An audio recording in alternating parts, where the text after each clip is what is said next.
Every night is the Rangers Journal night.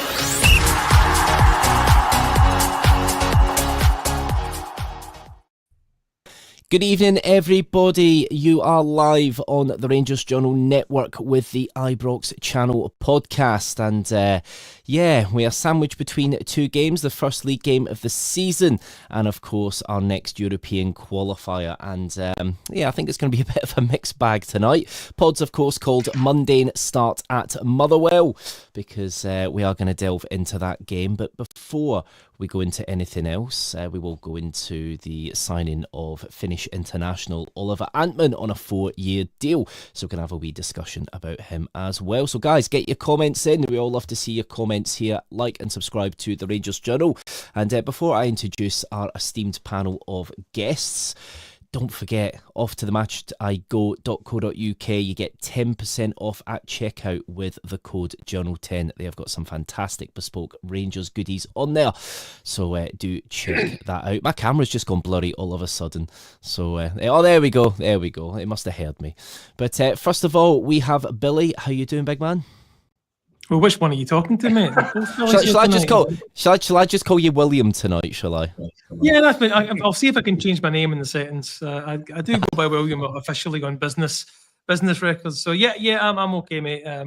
Bit down after the weekend, but I'll go into it during the pod. Yeah, no, it's a familiar feeling. We're all used to it. We're all numb inside with it anyway, aren't we? Aren't we, William? Aren't we? So pleasure to have you on, mate, as always. And from one William to another, Billy, how you doing, mate? Good. We were all desperate for the football to get back, and now it's all the football you can eat. Some a wee bit more palatable than other, but we'll get onto that. It's like that meme, isn't it? That what's that guy? It's in every film at the minute. That meme where he just starts laughing and then is just crying. It's just like that, really, isn't it? But the life of a Rangers fan. But yeah, pleasure to have you on, Billy. Pleasure to have you on. And last but not least, he's battling the storm at the minute, but he seems to be doing okay. It is Colin. How you doing, mate? Yeah, I'm good, Andre. So I was just saying to you before I came on the air, if I do disappear, you'll know why. There'll be power cuts. It's quite windy up here just now, so fingers crossed. We get looking forward to getting into the chat. It's been a difficult weekend, but we'll get into that, I'm sure. Yeah, difficult weekend indeed, and we are going to relive that shortly. But welcome to everyone in the comments. We have Jock. Hope you're doing well, mate. We got Bold Russell Martin. Well, I think he'll be losing his hair in a few weeks if we continue the way we are.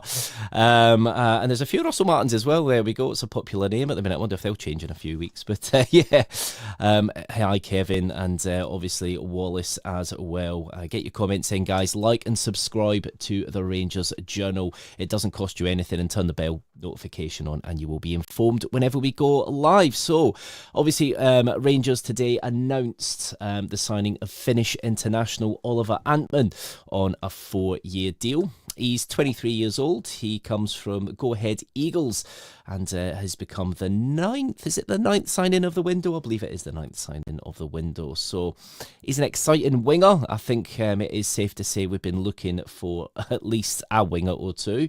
And he's done well out in the Eredivisie. He's helped Go Ahead Eagles win the cup out there.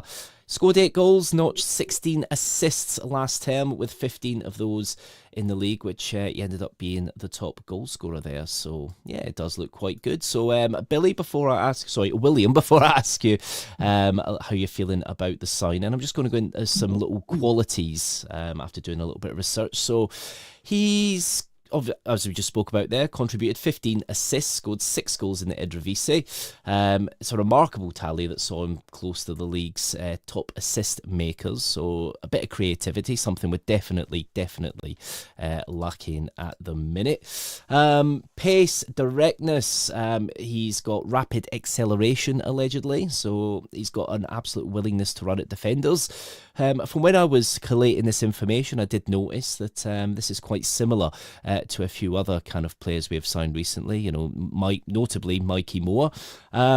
William, do you think we are definitely looking at the highest type of creative players that we can find to help us with assisting goals? Because obviously there clearly is a bit of a disconnect at the minute with midfield to front, isn't there? There's an issue there, clearly, and I'm sure we'll talk about it when we discuss the game in particular. But I also looked up his stats as well. I mean, the goal involvements for these across the board is quite spectacular, really, for a winger. He's really doing something in if not every game, just about every single game, he's either scoring or contributing an assist. And the pace is really going to be something we need in this league, because if we get a chance to get in behind teams, we're going to need to take advantage of it before they kind of stop us breaking down that way. Obviously, we've been crying out for a winger. We need more. But so yeah, it was a good signing, and yeah, he seemed to get from really just last season. Really, that was his breakout season. His stats are fantastic. So I'm looking forward to seeing what he can do. I know Russell Martin mentioned in the press conference they're trying their best to get him registered for the game tomorrow. So I have no qualms at all. A player who's been playing as well as that, getting thrown into the deep end and playing tomorrow night from the start if it needs be. Yeah, do you know what? That was going to be one of my questions as well. Would you kind of risk throwing him in? And I feel the same. I really do. I think that obviously he's somebody that is kind of up to speed at the minute, so why not? We are clearly lacking that creative edge, so definitely. Billy, so obviously you've been going through kind of what a lot of people have said about him out there, especially in the Netherlands. One of his key attributes, link-up play. He's got a bit of a hallmark of a style when it comes to his kind of link-up play. He's adept at quick interchanges, setting up prolific attacks. That's got to be the crucial quality we're looking for, isn't it, Billy? Oh, it certainly seems to be a basic in what Russell Martin wants to do in the team. I know we'll get on to the game in due course, but there were little passages of play on Saturday where I was looking at and going, what is this strange new form of football where the ball actually zips about and it goes directly to the guy who should get it instead of getting recycled through a couple of players. That final, I always remembered Gerrard talking about when he was building a team and Steven Gerrard, not a perfect manager, but you listen when he talked about the game. And one of the things he always talked about was that the last thing to click when you were building a team or when you were coming back after pre-season were those little intricate bits of play in the final third, because those are the bits where you've got the most bodies to get through, where teams are actually set up to stop you scoring. So those little flicks, those little intuitive bits of skill that will set a man free or will put somebody through or will set up a chance. So getting someone like that, if that's what Ant-Man's going to bring in, and it's funny because when we brought in Gassam, is it Gassam or Gassam? I've heard two different versions of that, but supposedly it's Gassam based on because Tom Miller allegedly did ask the player, but that's from what I've heard by proxy, so I'm not sure if that's 100% accurate. So Tom Miller says it's Gassam. We're no further forward. Okay, exactly. Go with Gassama for now, or Gassam. But when he came in, when I looked at his stats, I thought, wow, good goal scoring record, but actually quite light on assists. Ant-Man's actually kind of the slight converse. He's got maybe 6 goals last season and lots of assists. So I wonder if we're looking at bringing in players who've got that basic technical level, have got speed, which like William or Billy was saying, is something we have desperately missed in recent years, and having pace all over the pitch, not just maybe one guy who's a wee bit pacey, I think is essential. But having a guy like Ant-Man who can do the assists, and maybe we can then build the skill, the finishing on top of that, and maybe the converse with Gassama who has got the goals but maybe not the assists. And I think that's going to be the model. I think we're going to bring in people with special powers, as it were, whether it's assists or whether it's like goal scoring. And if we can then build on their weaknesses, that's how we're going to sell them on. So I'm delighted. Everything I've read about Ant-Man, and of course the clips on YouTube look great, but he does look like something that we're missing. And certainly in Scotland, where how many times have we seen us in the last few years, work our way up to the final third, and then it's just play the ball in and hope something happens. And I really want us to get away from that. And I like bits and pieces of what I've seen of like Martin's style so far. I think we could play that style where little bits of inventive play around the box actually open a team up instead of attritional playing the ball into areas sort of football. So no, I'm quite. I haven't looked at his stats. If you could somehow do like a Jeff Goldblum fly scenario where you stick Gassam and Ant-Man in one of those little booths, and out comes a guy who's got the goals of Gassam and the assists of Ant-Man, we would have a hell of a player. But for now, I'm happy that's what we brought in. Yeah, no, fair enough. Good film, The Fly, as well, actually. I might dig that out later now. You've got me thinking about that. Colin, so obviously a very highly talented footballer. I believe he's 23 years old. He's going to be at this point of his career where he's looking to really make his mark and motor on. Obviously, Russell Martin wants players capable of, I guess, taking on multiple roles in this kind of system. He doesn't want specific necessarily people to do one specific thing. Do you think he'll be the type of player? I know it's a little bit of if, what's, buts and maybes, but do you think he might be the answer to just basically creativity? I know I've kind of asked this a little bit already, but do you think he is kind of what we are looking for, or do you think we are still needing quite a bit more in that kind of middle to front attacking area? Well, I certainly hope he's the answer. Scotty and I did the player breakdown on Friday evening, with Michael, and he gave him a glowing report. I think for me, like Billy mentioned there, it's just refreshing for us to be taking a player in who is not looking to revive his career, who's not been out of form. This is a guy who's, like you said, he had the most assists in the Eredivisie last season. His stats, that backs up that he's been in form and he is very creative, like you say. Michael, who was on with us on Friday night, spoke about how he's not the kind of player who's going to sit out on the right wing and cut inside. He's very much somebody who will try and get to the byline. But like the other two have mentioned, he's not just firing crosses in for the sake of it. He picks people out, and that's exactly what we need. So I think he's going to be an excellent addition, and it's really nice to start off the podcast on a positive note. I was looking for that kind of managerial feedback sandwich where it's like positive, negative, positive. And I think that's going to work out tonight. So it's not going to be all doom and gloom. But I'm looking forward to seeing him. I think we're in a very good place in some respects at the minute with being able to fix issues that we've got.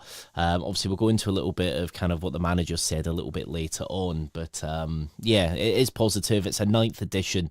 We are going to start seeing a big, massive change to the squad, not just physically, but mentally as well, because it's become apparent that there are a lot of players in this team that still have a certain mentality with certain things, but obviously we'll go into that a little bit later on.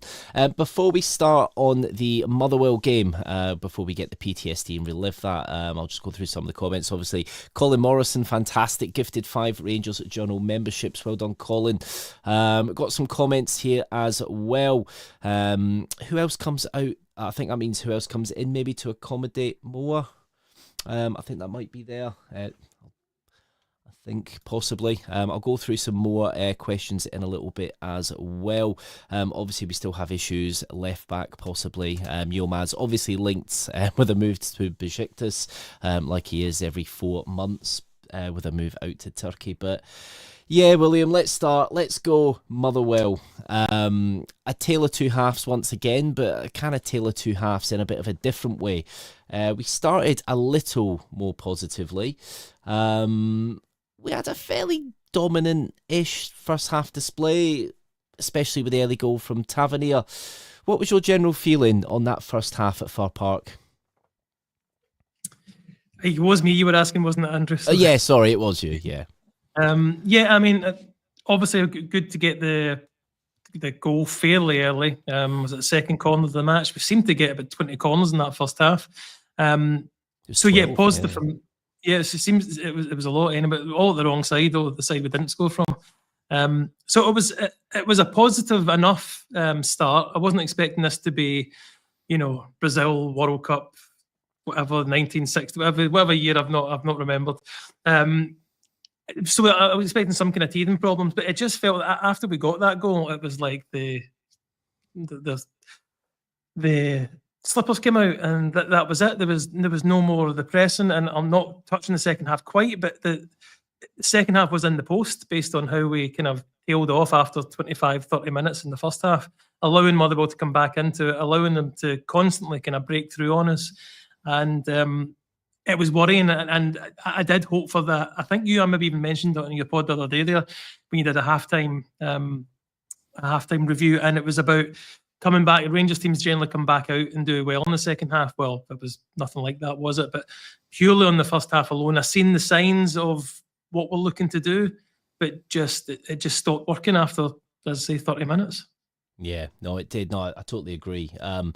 What was good in that first half? I did notice that obviously we were passing the ball around, from the back, and in Europe, obviously, that does scare us a little bit because, there are players, there are attackers that are quicker and faster.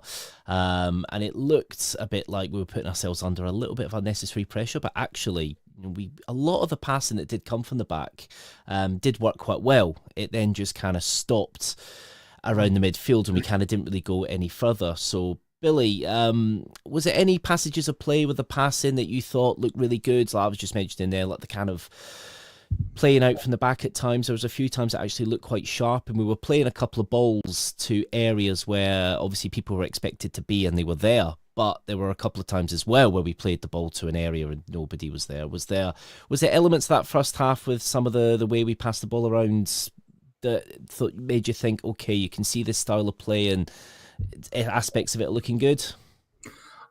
Absolutely, and I think without jumping ahead to the second half, I think that some of the reactions we need to sort of maybe like cool our jets a little bit, because no matter what happened on Saturday, is not going to dictate what happens with the rest of the season. This squad is not going to be the same squad in 4 weeks. People will leave, people will arrive. Like, you were still bedding in a system, we're bedding it in with new players and a new style and a new manager. But there were times where genuinely, my pulse did quicken watching Rangers pinging the ball about, and that has not happened much. Possibly, think back to Gerrard before I was seeing like play that was really getting me excited. What you can say is yes, it was breaking down sometimes, and players were not in the right place sometimes. And again, that's because we are bringing in players who've never played together. A lot of them haven't played at Rangers. They're, like, even the players that have been here, who the stalwarts, for want of a better term, are being asked to play a very different style, and maybe. Interesting to maybe touch on comments later on that Russell Martin almost hinted that he's maybe got a little bit of pushback maybe from some of the established players at the club. But if you take in all the things we are trying to fuse on day one, and what basically I think happened is, like, we started off, like, we had the adrenaline, the excitement, we're pinging the ball about, it's day one. And then when we came under pressure, the bolts started to loosen, the cracks started to show, and that's what happens when you're bedding in a team who haven't done this before, haven't been under pressure before.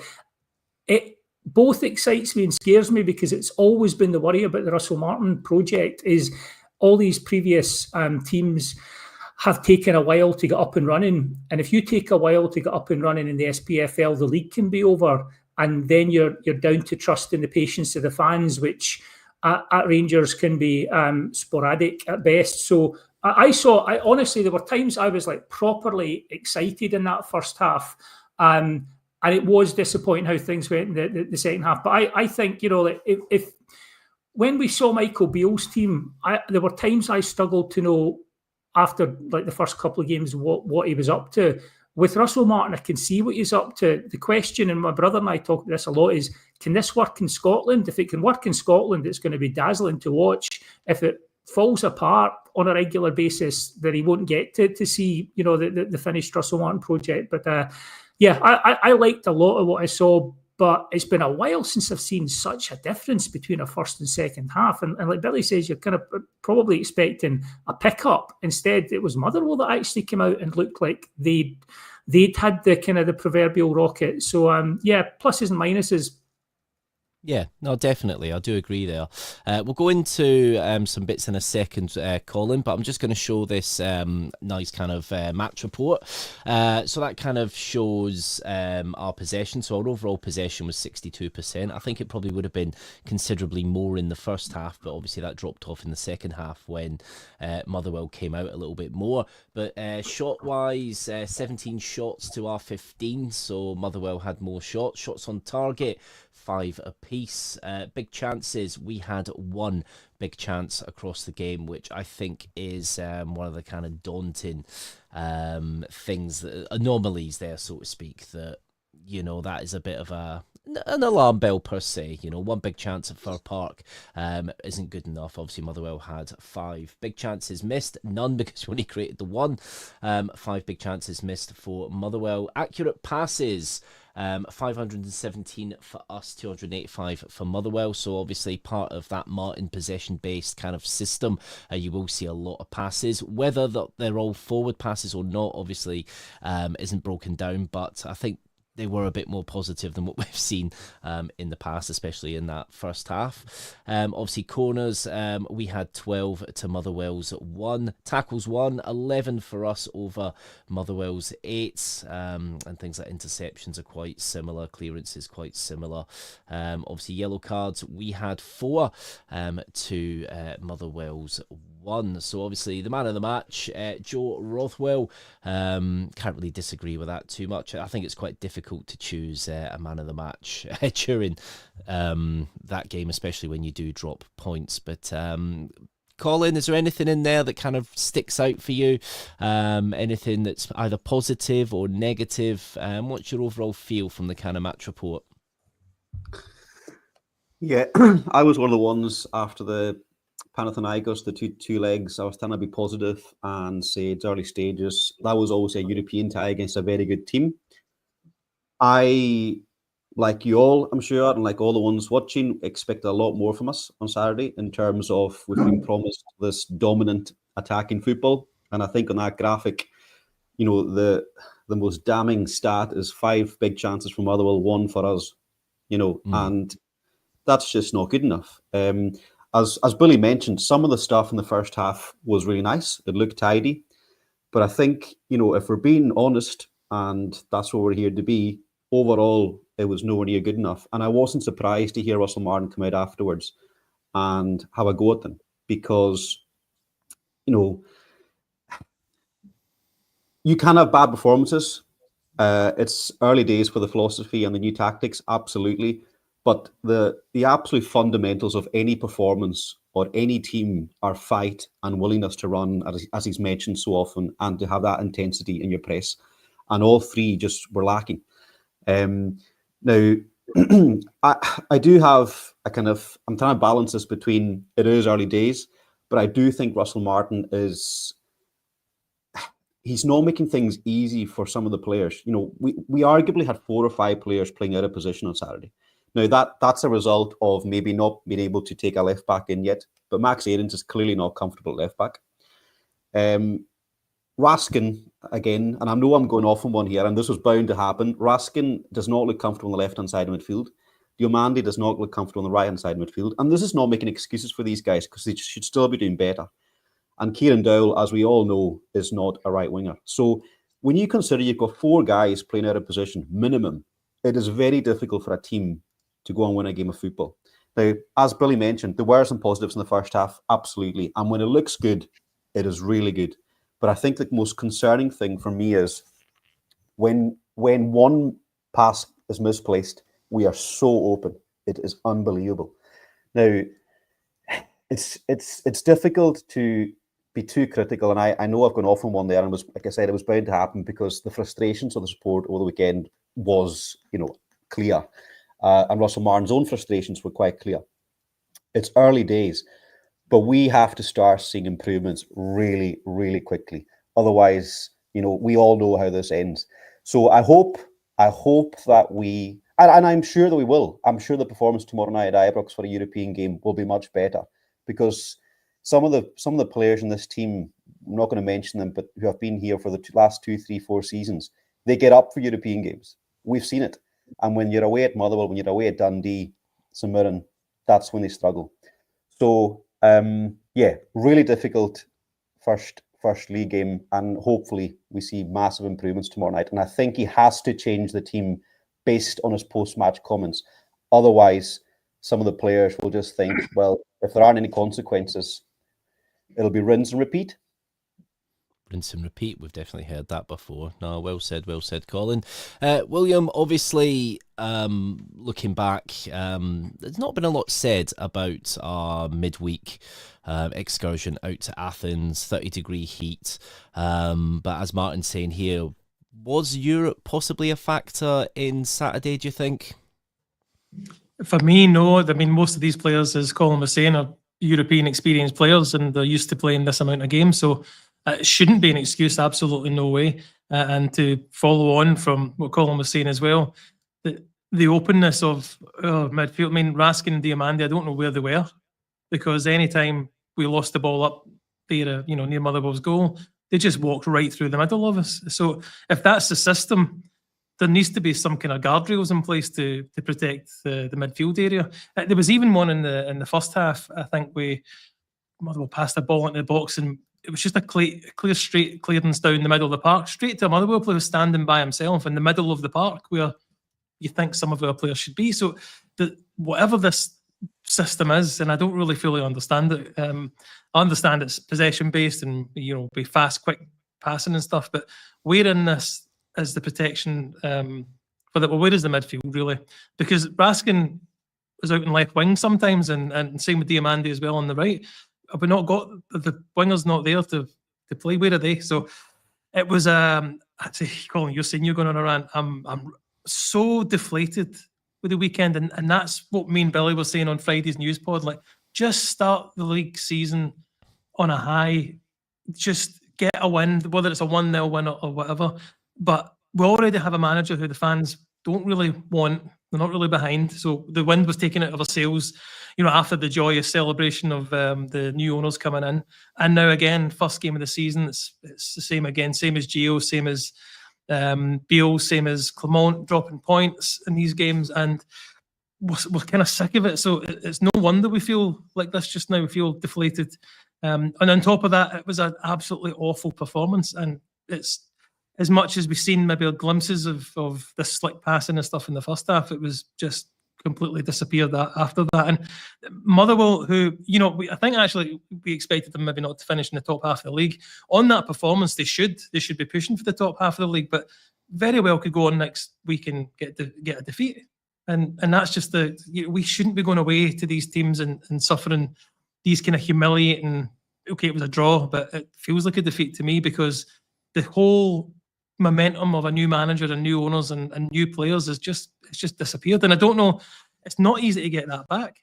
No, I totally agree. It's about 3 seasons in a row now we've dropped points in the opening game. I remember being on holiday this time last year and fizzing on the first day of the holiday because we drew 0-0 with Hearts.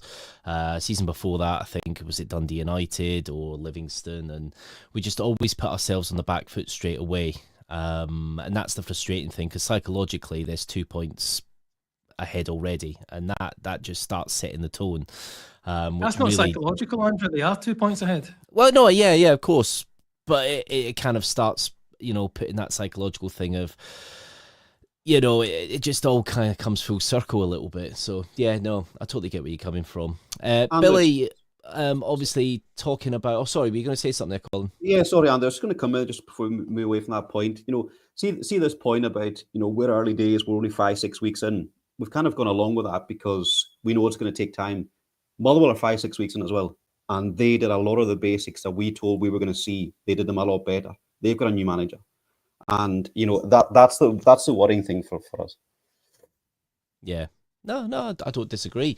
Do you think, Billy, that the midfield balance might be a little off now that we've kind of started to tweak with it? Obviously, one of the few things that worked for us last season was the midfield. That was kind of one of our strongest areas. Do you think, kind of, especially when you've seen like Raskin out on the left at times and people kind of being really out of position at times, do you think that balance is just affected in this system with the players we've got there currently? I think it's funny to sort of live the life of a football fan, because I think when initially there was talk of Raskin, Dion, Rothwell, midfield three, a lot of us were quite, oh, that sounds good. Yeah, I like the look of that. Having seen it in practice, boy, do we look exposed, especially on the counter. There are moments where it just looks like we don't have a midfield. And looking at it, I don't see where the cover's coming from. We can talk about the defence, and there are issues there, but the defence was not getting an awful lot of cover from midfield. And if the midfield is going to do that, if they're going to be more of an attacking unit, they need to produce, which they weren't really doing at the other end either. So no, I'm not sure this is going to work going forward. And the worry again is that teams in the SPFL could work this out very quickly, because you saw Motherwell had by far their best player sitting in the stand on Saturday. And I would actually, there was one thing that came up on the stat sheet that you put up there, Andrew, I'd slightly disagree with. I think in terms of man of the match, I think arguably Butland or Giga was our man of the match, and that probably says an awful lot, because I thought Big Giga looks like a right good player, and the number of times he bailed us out, likewise with Butland. So I'm not sure I'd have given Rothwell man of the match, to be honest. I thought he looked tidy, I thought he looked promising, but that midfield is missing something, and someone who actually can do more of that effective sort of holding thing, because the three that we have at the moment, and this is the question though. The question is is the midfield the issue, or are the players the issue? Because Russell Martin's gone very early in saying there were a couple of players who were doing what they liked, and we're all doing the sort of the Brendan Rodgers, David Brent, what name's in the envelope sort of thing. Who was he talking about? But the suspicion is that it was Raskin and Dio. And he was very clear, Russell Martin. He was very clear saying it wasn't the tactics. If it's the tactics, we can tweak it. Players were not doing what they're supposed to within the system. Now, I'm not saying Russell Martin's right in that, but that seems to be what he thinks. So it may be that he persists with this midfield three, either with the personnel he's got and gives him another chance, or he may look to put someone else in there. But at the moment, there are moments when the spaces on the park and the speed that we become vulnerable in that first game were scary. And I'm hoping that if he can get the message across to the midfielders that changes. But I've got to be honest, I've got concerns having seen how they played in a fairly run-of-the-mill match at the start of the season against a team that's missing their best player. So,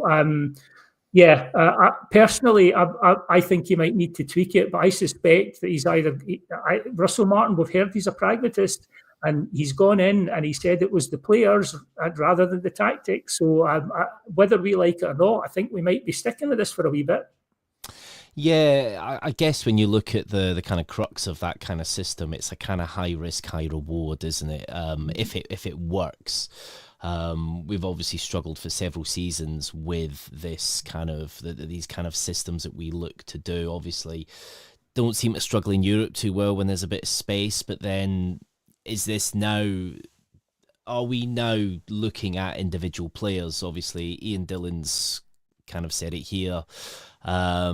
Individual players' ability. Now, obviously, Russell Martin at the minute hasn't got his ideal team there. There are still players playing there that are kind of having to play. I would say possibly Dowell, but that does not appear to be the case. That appears to be that's somebody he wants kind of to play there. Colin, individual players' ability, do you think that is a big part of the problem? Or is it more of a mentality like Martin kind of hinted at with players? Ian's opening the door for us there to get stuck in. No, I think there's definitely an element of individual ability about it. Absolutely. I mean, for example, I know we're going to get on to tomorrow evening, but Kieran Dowell can all-star right wing tomorrow. And see this nonsense about when we sign the likes of Mikey Muir or Oliver Antman, and we say, oh, we need to bed them in and it'll take 2 or 3 weeks. But Antman's fit, he's ready to go, put him in the team. Because that the balance of the team is completely off, not having somebody who can go at the fullback. with Kieran Dowell in that area. I agree with Billy on what he was saying about the man of the match. I mean, I thought Joe Rothwell was okay, but arguably Jack Butland has been man of the match in the three competitive games we've played this season, and that is again quite damning. I think there's one of the comments from one of the viewers saying about the XG. I'm not massively into XG, however, again, it's the largest XG gap, negative XG gap that we've had. I think since it started being recorded. So again, we knew there were going to be teething problems. The balance of the midfield that Billy was mentioning there, I completely agree as well. I don't think we're going to see that midfield three for a long time. I think Lyle Cameron doing the press conference today with Russell Martin kind of suggests that he'll start tomorrow, and quite rightly so. He's somebody who will carry the ball and be more positive. I'm a big fan of Diomande, but he hasn't done it so far. So if you don't perform, there has to be consequences. Take them out of the team and show them that that is not going to be accepted, and that they then have to earn their place back in the team when they get the chance. So the other thing about the balance of the midfield, like Billy touched on it again, see having Joe Rothwell in that sixth position, and we've spoken about it a lot in pre-season, he's better on the ball than Raskin, absolutely. But he does not sense danger in the same way as Nico Raskin does. So, we see Nico Raskin starting for Belgium, and he's always in that pivot spot where he senses danger, he puts fires out, and he keeps it simple. He's struggling in that number 8 position. Now, I don't know about you guys, but arguably, I would say Nico Raskin is our best football player. So we have got to put him in his natural position and start from there. Yeah, definitely something he's looking at. The things for me in the game, obviously, like as Billy said, Lennon Miller's sitting in the stand. Obviously, it did look like he was potentially going to miss the game. He was touch and go. Obviously, did miss the game. In that second half, there were times, I was watching it down at the London branch. There was massive turnout there, and you could see in possession, Motherwell went to a back three and were really pushing high. They could see that there was bits of space they could exploit. The lack of creativity, I'm trying not to be too harsh at the minute, but obviously kind of in that kind of attacking area still, it is still what I would kind of call legacy players. Now, it doesn't mean that they shouldn't perform. No, of course they should be performing. Daniil looked like he was kind of hitting the ground running pre-season. He's kind of ground to a halt a little bit. However, I'm not fully putting that all on him. I think it's the service that is the kind of main issue at the minute. So I'm hoping we see more from obviously Moore and obviously Antman and obviously in the comments there, Asgard. We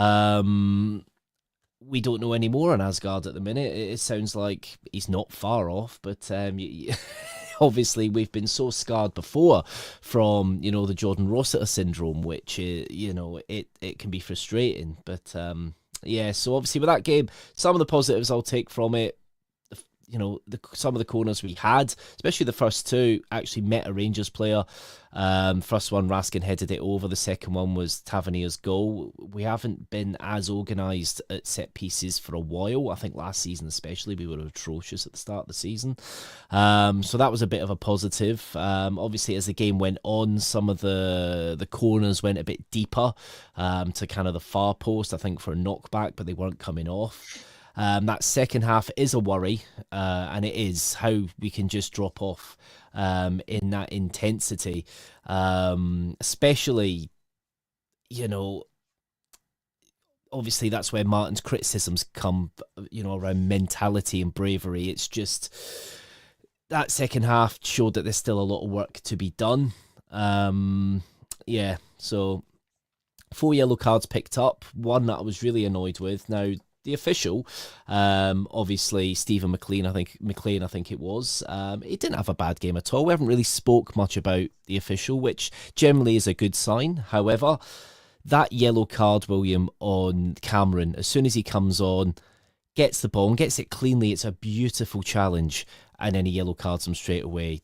Was that not just frustrating as anything? And how often do we say we are refereed to a different standard? I've no idea why he thought that was a yellow card tackle. But as you say, wins the ball, and again that's the frustrating bit as well, that there's no recourse for getting that overturned or getting the taken off his record. In the end, it didn't cause any kind of major damage, but it's just another yellow card for a player. And especially in the midfield, these yellow cards can add up and could cost them in the future. So we need them to be genuine yellow cards. I thought you were going to touch on the Aarons one actually, but I'll let if you're going to talk to someone else about that. But I thought that was a bit of a farce as well, but for the opposite reason. Go into it. No, I kind of looked down and I glanced at my phone or something, and I seen him tussling with the Motherwell player to get the ball back, and I assumed we'd got a free kick and the Motherwell player was causing a fuss or keeping the ball so we couldn't get started. But no, it was their throw-in, and he's fighting with the player. He's lucky it's not worse than a yellow card in that case. And at that point, I guess you can be frustrated. We'll take that out on your playing style, take that out on your players and get them motivated. There's no point in fighting with a Motherwell player and getting yourself booked. I just thought that was a nonsense as well. So 2 yellow cards, needless yellow cards, one from the referee and one from the player himself. And the other thing I was going to mention, in my head. Yeah, you said he didn't have a bad game. He seemed to be in the way of play a few times. It must have been at least twice he got hit with the ball. So whether that's just something about his positioning, I'm not saying it's deliberate for any stretch of the imagination, but it did break down 2 of it. I mean, Raskin was frustrated with him and kind of did that with it as well, didn't he? So that's a wee bit strange. It doesn't normally happen 2-3 times in a game. So a bit weird there. Yeah, no, definitely. It's weird for that to happen a couple of times, definitely. Obviously, there's been a few changes as well when it comes to yellow cards. Now, I think if it is 2 yellow cards to a red, they will review, which is something they didn't do before, obviously, because they would never review for a yellow card. But that is common sense now, especially if it's an unfair yellow card. Obviously, Cameron now for the rest of that game after coming on is now thinking, oh, well, I better not, dive into anything too harshly. Andrew, can I ask you a question about that? Will they then, do they review just the second yellow card incident, or will they review the both of them? I believe it's just that one. Right. I believe, but I will check that out. It was just something I read in an article. I haven't looked at the IFAB website because I normally study that at the start of the season, but I haven't done that this year because there was quite a few changes that went a little bit under the radar. Obviously, the one with the goalkeeper, and a couple of other bits. But yeah, no, I will look into that. But that is a positive for that. But yeah, the goal we conceded as well, not great. Especially, I was saying coming up to that last, when it was about 75 minutes, I says that the last 10 minutes is going to be horrible because you just knew that we weren't going to be able to try and manage the game, and we didn't, and it was poor. Don't get me wrong, straight after that, we nearly created a chance. Obviously, very, very late on, but yeah, that was that. 1-1 at Fir Park, not the ideal way to start the season. Really, really frustrating, really deflated as well, especially when I got on the tube home and get straight into the carriage, sit there, and I hear in central London. Yes, there was a Celtic fan going, "How do you get on?" I was like, "Oh, love of God, man!" But yeah. I hope you never gave him any change. No. Do you know what? He went off to another carriage with his cup. So yeah, don't worry. Yeah. So obviously we are back in action tomorrow night at Ibrox, and as Doug put up there, breaking news: BBC Scotland have picked up the game tomorrow, so that's absolutely fantastic. There's not enough football on council telly, especially big games, so it's really good to see that, especially for some of the younger kids to be able to watch it on council telly. So that'll probably be BBC Scotland, I imagine, tomorrow night. So obviously, it's never good going into a game with a bit of a negative result. Obviously, we need to focus on a response and some expectations. Magnitude of Champions League football is massive. It's a pretty decent tie. It will not be an easy tie for us. But Billy, one thing I'm going to ask you, is Russell Martin going to stick with that same 11? Do you think that same 11 that we keep seeing generally, bar the odd change, is he going to stick with that core tomorrow? It's a good question, actually, Andrew, and it allows me to address. I think Ian Dillon's blood pressure's in danger of popping at the moment. I think to maybe to calm Ian and a few other people down, we're going to need to get Kieran Dowell and take care of him Wickerman style. I think unless we actually put him in a massive burning bonfire, people are not going to be happy. I mean, Kieran Dowell was bad on Saturday, and there was one point at which I thought, I think Kieran Dowell's in because Russell Martin's making and mended at the moment. I don't think Russell Martin thinks he's a player that he's going to be using long term. I think he's been talking him up while he tries to get other players up to speed. But there was a moment in that second half where I thought, Kieran Dowell's always struck me as a sort of hybrid Gary Oldman, Tom Hiddleston, sort of like thespian research in a footballer role. And on Saturday, there was a point at which he loses a tackle out on our right wing and the guy runs away from him, which is criminal. The guy runs away into the box, plays a cross in, and it gets cleared back out to the guy who's run away from Tom Hiddleston. And he's still jogging back. Whereupon another Motherwell player from several lines back overtakes him and he joins the attacking phase. And Kieran Dowell is still jogging back. And at that point, I thought he's got to come out of the team. I was surprised he never got subbed at that point because it looked like his legs were gone.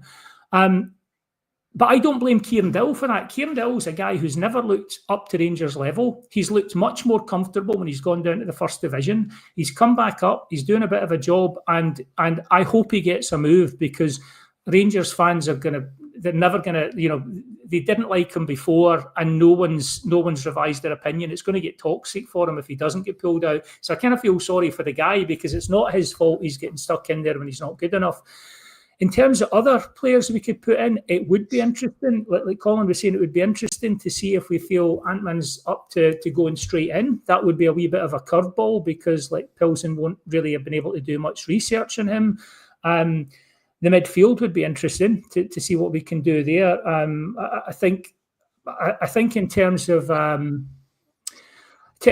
like definite changes, Kieran Dowell's coming out. If Kieran Dowell isn't out for tomorrow night, the internet will get burnt down. What will be interesting though is like when you listen to Russell Martin talking, he seems to be talking like Kieran Dowell is doing what Kieran Dowell is capable of, and that's not a crime. That's just who Kieran Dowell is.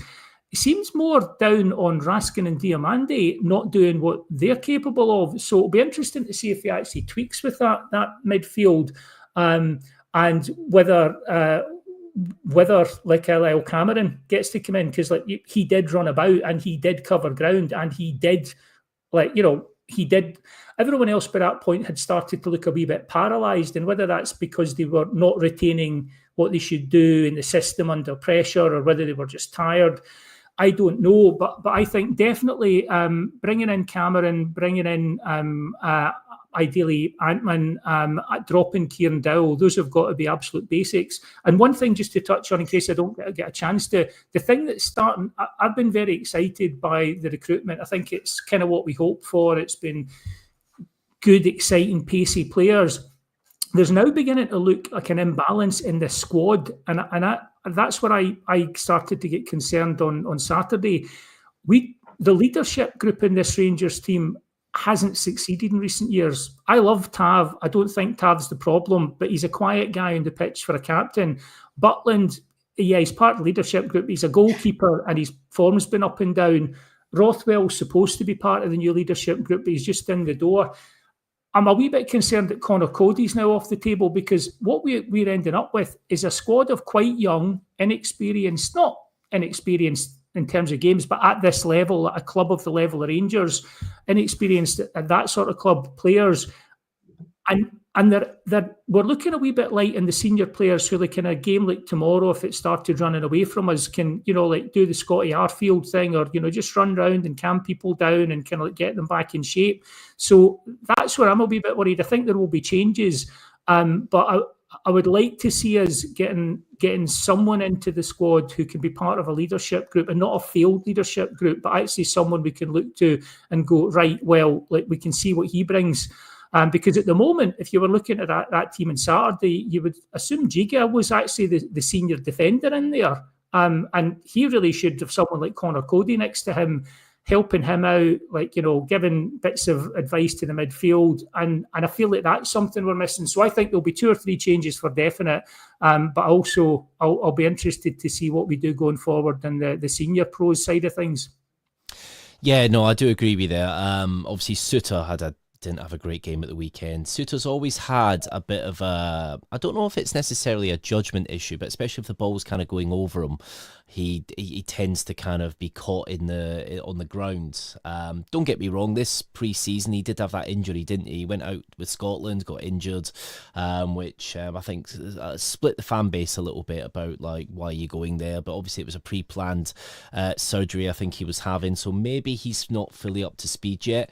Connor Cody was the interesting one. It sounded like, you know, from some people that he was pretty much almost done, and then obviously they're waiting on prop air, and then things just stagnated and things went different ways. So obviously I would have liked to have seen Connor Cody, a nice kind of experienced head there, big Rangers fan himself. I don't think he would have been a bad player for us, but obviously let's talk about Pilsen. Obviously FC Victoria Pilsen, they play obviously in the Czech Professional Football League in the top division. They're currently 7th in the league there. They've played 2 games so far.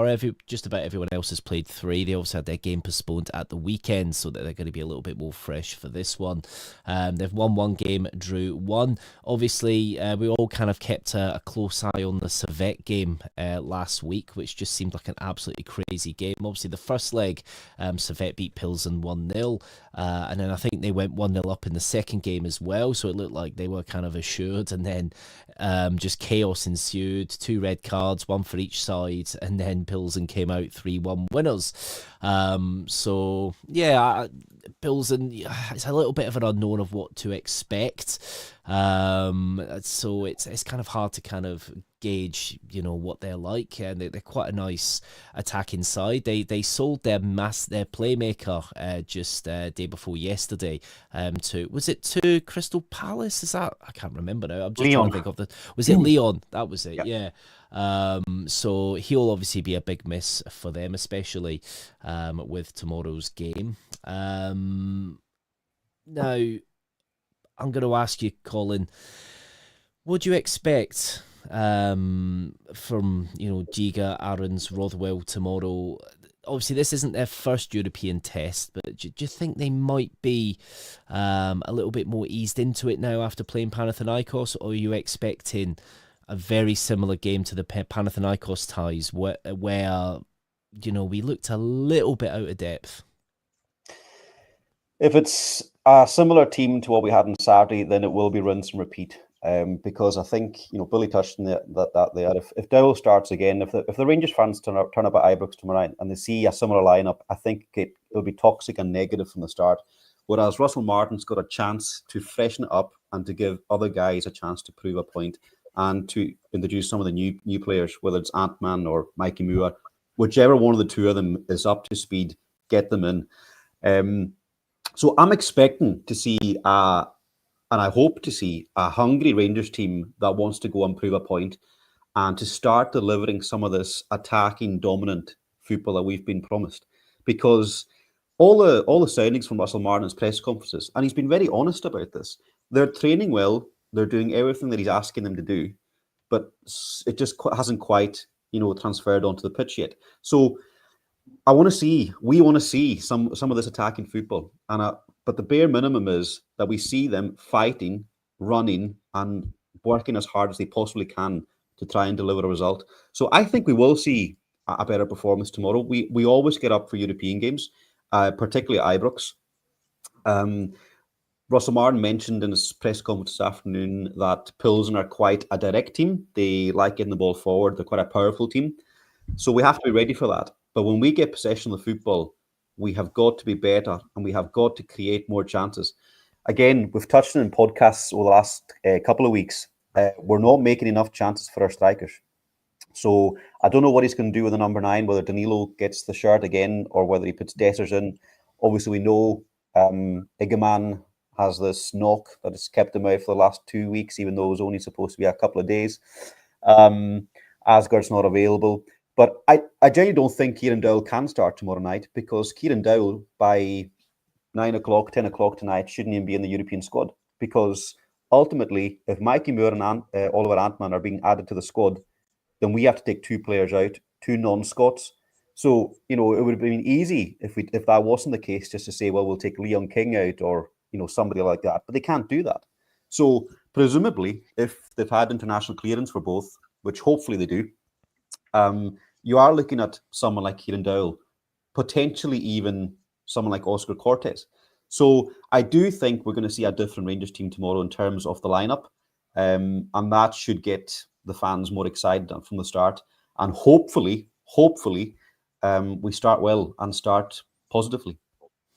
Yeah, hopefully we do. Obviously, when they played Servette away, they went for a 3-4-1-2. So obviously, they kind of did throw caution to the wind a little bit. They knew they had to get back into that game. Interestingly, will we see that tomorrow night? Maybe not. I think, obviously, being the first leg, I think they might be a little bit more defensive. I think we are going to offer something a bit different to what Servette can. Obviously, we are the bigger team in the kind of ties that they've played. So I think we'll see a little bit more defensive set up from them. I think they'll know that they can frustrate us due to our chance creation, like you touched on there, Colin. I think that they will look to shut up shop, try and get a draw, and maybe take that back over. William, one I'm going to ask you, obviously, Danilo hasn't had a good couple of games, obviously started pre-season fairly well. Would you be starting Dessers tomorrow? I don't want to say yes, but to be honest, Danilo's not shown anything in the competitive games that makes me think he's... And whether that's down to chances created for him, that could be one thing, but just in the last couple of games when Dessers has come on, he's held the ball up a lot better for me, and then that might be the key to bringing these right midfielders and left midfielders into the game. If I can just touch on one thing Colin said, I know we've been quoting Billy all night, but Colin said something interesting there, and it's to do with the changes. If the team looks the same or very similar to the team that started on Saturday, I think the fans can take... They now know what Russell Martin's made of, and it's what we feared. He's not prepared to change. He's not prepared, even when he comes out in a press conference and gives an interview saying that the players haven't been performing well enough. And if he doesn't make these changes, then we'll know. Yeah, no, I do agree with you. Obviously, Juicy Bear Gaming don't have clearance for Moo yet. Yeah, allegedly it takes a bit longer for a younger player, so that might be interesting. I don't know if that can go down to the wire or if that's just done now, but yeah, I'm sure we'll see very soon. Going into this game, obviously, we do need a result. We need to get something out this match. It's not impossible to go away to Europe and get a result per se against a side like this, but yeah, we have struggled for clean sheets. Can we tighten up at the back, Billy? Do you reckon we can? Obviously, we need a massive performance from Suter tomorrow night. Giga has shown some good signs. I think Giga has shown some nice bits of last-ditch defending where he's been able to really clear the ball away, no-nonsense style. Do you think we can get a clean sheet tomorrow night? No. I honestly, and when Colin was saying I don't know that much about Pilsen, but he was saying they're powerful and they're direct. I was like, oh crap, because we saw what Motherwell did at the weekend, being powerful and direct, and you've got to work on the basis a Czech side might be a wee bit technically better. We could keep a clean sheet. I would be surprised, and to be honest, I would take any sort of win tomorrow, just because I think at the moment it's so early and we're so new into this, building relationships with the pitch, etc. I feel like if we got a lead and we've got another game at the weekend and chance to just bed things in and maybe, be in a place where in a week's time a draw takes us through, that wouldn't be the worst. So if you were asking me just now, a 2-1 would not it wouldn't make me unhappy at all. Great if we can do a 3-0 or something like that, because this game matters. This game's worth about €5 million. If we get into the final playoff round, even if we get bumped out and don't make it to the Champions League, that €5 million. And I remember last season, you could kind of see Phil Clement in an interview, like the light going out of his eyes, where it's like, well, some player he's kind of like he had in mind he wasn't going to get. And I'm not saying that's necessarily the case for Russell Martin, but €5 million is it's revenue in terms of FFP. It's the chance to buy another player. So I would like us to go through. I would take any sort of lead, but I would be having seen the 3 games so far, Colin talked about it. Arguably Butland is man of the match in 3 games. So I always try and do the kind of like when I'm trying to differentiate between being a Rangers fan and between being a rational human being. And let's face it, they're 2 very different things. I always go, right, what would I bet a fiver on, and then what would I bet the house on? And I wouldn't bet the house on us keeping a clean sheet tomorrow, but I would take a win of any sort, to be honest. Yeah, I think we all would at the minute, especially just to get us, in a sense through this tie. I want a comfortable win. I think we need to take something comfortable over there, just to give us an advantage. Obviously, it was the press conference today.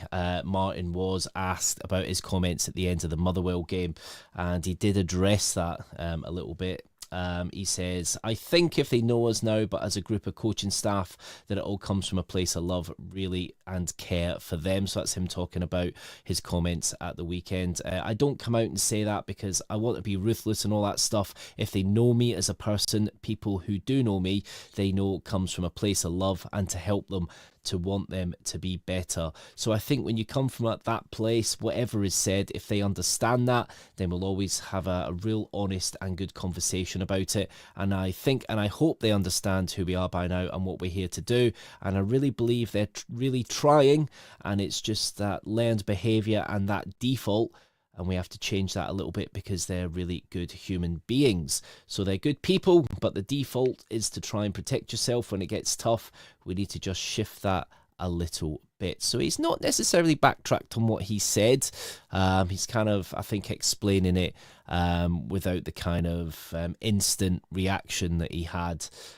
So I'm hoping that whatever he said has had an impact on certain players in the dressing room. But yeah, that's just about all we've got time for tonight. Obviously, the game is on 19:45 tomorrow night. BBC Scotland will be showing the game, so it will be on the Council telly. I'd just like to thank everybody for joining us tonight. So, William, thank you for coming on, mate. You're welcome, mate. Thank you for having me. A pleasure as always. I'm going to get everyone's prediction just in a second. But Billy, thank you as well, mate. Cheaper than therapy. Thanks for that. Yeah, do you know what it is, isn't it?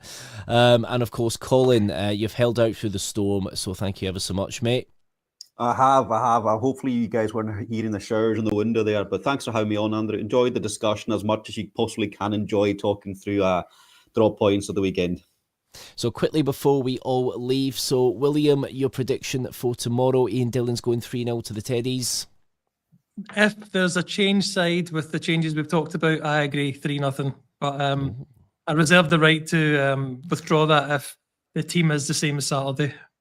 Fair enough. I'm clipping that now and I'll upload that at the end of the game. No, I'm only joking. Billy, your prediction for tomorrow? 2-1, Kieran Dowell bracing, the internet explodes. I'm joking about the Kieran Dowell bit, but 2-1, I think 2-1 is doable at home, and I'd take that for a draw the following week. I think we would take that, wouldn't we? Colin, your prediction? Yeah, I'll give you a score prediction of 2-0, but to be honest with you, I'm just hoping for a better performance and more positivity. And, look, we've been pretty negative and we've been brutally honest about things. We win tomorrow night and then we win on Saturday and Celtic drop points. All of a sudden, everything's rosy in the garden again. So, football's funny. Things can change really, really quickly. But hopefully win the game. Hopefully there's a bit more positivity. That's what I'm looking for anyway. Yeah, my heart's saying 3-0, but my mind's saying 2-0. So I think realistically, we haven't quite got that firepower yet. Obviously, it depends if Antman can get a start tomorrow. That would really boost creativity. Obviously, Mikey Moore, it is still an unknown whether he can feature tomorrow. But you got the lowdown coming up for Pilsen. We've also got the pre-match stuff tomorrow night on the Rangers Journal and post-match reaction as well. So do like and subscribe to the Rangers Journal, and don't forget to visit offtothematchigo.co.uk. The Rangers Journal's fantastic sponsor. They have some great bespoke Rangers stuff on the website, and enter the code Journal10 for 10% off. Thank you to everyone in the comments. Keep your comments coming in over the next few pods, and we'll try and get some read out as well. So thank you to everyone. Every night is a Rangers Journal night, and for the love of goodness, I hope we win tomorrow. Take care.